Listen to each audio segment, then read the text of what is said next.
दोस्तों, आजकल की दुनिया बोलने को तो मॉडर्न होती जा रही है, लेकिन डिप्रेशन और एंग्जाइटी के केस भी उसी रफ्तार से बढ़ रहे हैं। हर किसी के बड़े बड़े एम्बिशंस और ड्रीम है। हर कोई इसी भाग दौड़ में लगा हुआ है और किसी के पास किसी के लिए टाइम नहीं है। इसका रिजल्ट है कि बहुत से लोगों को डिप्रेशन की प्रॉब्लम होती जा रही है।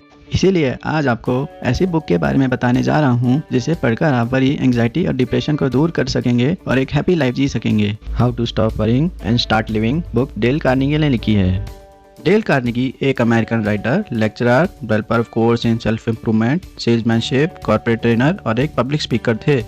डेल कार्नेगी का बर्थ 24 नवंबर 1888 में मैरीविले, मिसूरी, यूएस में हुआ था। ऑथर ने करीब 9 बुक्स लिखी है। उनमें से उनकी popular books how to win friends and influence people, how to stop worrying and start living, linking the unknown, the quick and the easy way to effective speaking, etc. How to stop worrying and start living del Carnegie ने अपने personal experience पर लिखी है।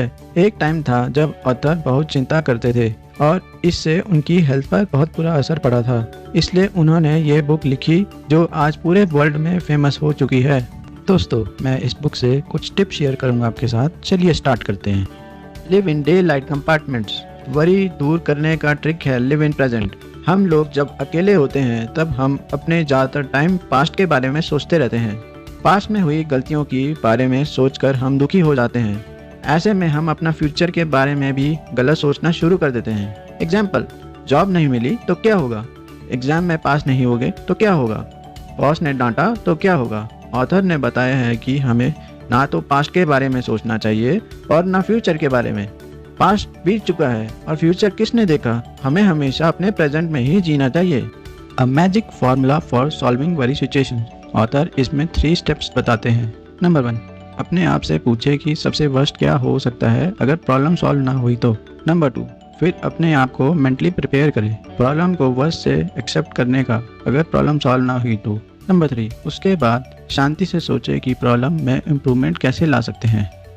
Example, आप अपने boss से परेशान हैं और हर दिन सोचते हैं कि कहीं जॉब ना चली जाए। ऐसे में आपको सोचना है, ठीक है, मान लो अगर जॉब चली जाती है तो क्या भूखे मर जाएंगे? नहीं ना। इसके बाद सारे ऑप्शन सोच ले, जैसे कि आप दूसरी जॉब ढूंढ सकते हैं, सब्जी की दुकान खोल सकते हैं और बच्चों को ट्यूशन पढ़ा सकते हैं। ये सब सोचने के बाद आप मेंटली प्रिपेयर हो जाएंगे और टेंशन को भूल जाएंगे। इसलिए बेवजह टेंशन नहीं करनी चाहिए। Put a stop loss order on your worries. तय करें कि कोई चीज कितने चिंता के लायक हो सकती है और इसे और देने से इनकार करें। एग्जाम्पल, यदि आप $10 के लिए 200 स्टॉक खरीदते हैं और $8 पर आप अपना स्टॉप लॉस सेट करते हैं तो आपका ट्रेडिंग सॉफ्टवेयर सचेत रूप से आपके सभी स्टॉक को बेच देगा यदि वो $8 या उससे कम हो जाते हैं। ये डिसाइड करता है कि आपका अधिकतम लॉस $400 पर छाया हुआ है। ये एक फास्ट ट्रिक है लड़ाई के बाद तुरंत दूसरों को माफ करने के लिए दिशा निर्देश शिकायत करने के बजाय। If you do this you will never worry about ingratitude. इसमें ऑथर बोलते हैं कि अगर किसी का आप भला करते हैं तो आपको उनसे थैंक्स या बदले में फिर किसी चीज की उम्मीद नहीं रखनी चाहिए। मतलब नेकी कर दरिया में डाल। एग्जाम्पल, पेरेंट्स जब अपने बच्चों का ध्यान रखते हैं, उनका पालन पोषण करते हैं, उनको एक अच्छा इंसान बनाते हैं, बदले में वो अपने बच्चों से कुछ नहीं मांगते, सब कुछ अपने प्यार से करते हैं। वैसे ही हमें भी बिना किसी कारण के किसी की हेल्प करनी चाहिए और उसे भूल जाना चाहिए।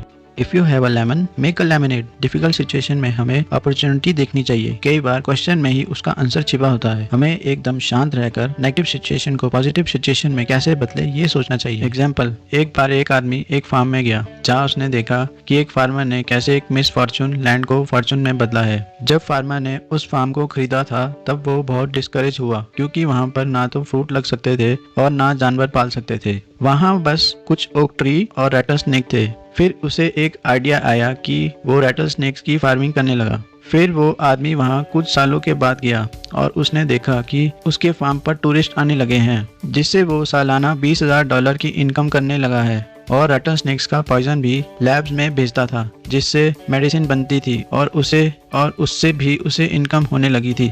Would you take $1 million for what you have. हमें अपनी ब्लेसिंग्स को गिनना चाहिए। मतलब जो कुछ भी आपके पास है उसमें खुशी ढूंढनी चाहिए, उसकी कदर करें क्योंकि दूसरों के पास वो नहीं है। एग्जाम्पल, आपके हाथ पैर तो सलामत है, इसके लिए भगवान को थैंक्स करें क्योंकि बहुत से लोगों के नहीं होते। अगर आपके पास अपना घर है तो भी भगवान को थैंक्स करें क्योंकि आज भी बहुत से लोग फुटपाथ पर रहते हैं। How to add 1 hour a day to your waking life. हमें बीच बीच में ब्रेक या रेस्ट ले लेना चाहिए जिससे हम रिलैक्स फील कर सकते हैं। रिलैक्स फील करने से फटीग एंड वरी नहीं होती। एग्जाम्पल, जॉन डी रॉकफेलर जो एक अमेरिका के बहुत बड़े बिजनेसमैन थे, वो 98 साल तक जीवित रहे क्योंकि उनकी एक बहुत अच्छी हैबिट थी। वो अपने ऑफिस में हाफ एन आवर का पावर नैप लेते थे। रेस्ट करने से हमारी बॉडी रिपेयर हो जाती है। अगर बॉडी रिलैक्स होगी तो सारा काम बिना वरी के हो जाएगा। ये थी इस बेस्ट सेलर बुक की कुछ टिप्स। दोस्तों, अगर आपके कोई जान पहचान में बहुत ज्यादा वरी करता है तो आप इस वीडियो को उनके साथ जरूर शेयर करें। हमें सपोर्ट करने के लिए आप इस चैनल को लाइक, शेयर एंड सब्सक्राइब कर सकते हैं। हम आपके लिए काम की वीडियोस लाते रहेंगे। Thanks for watching.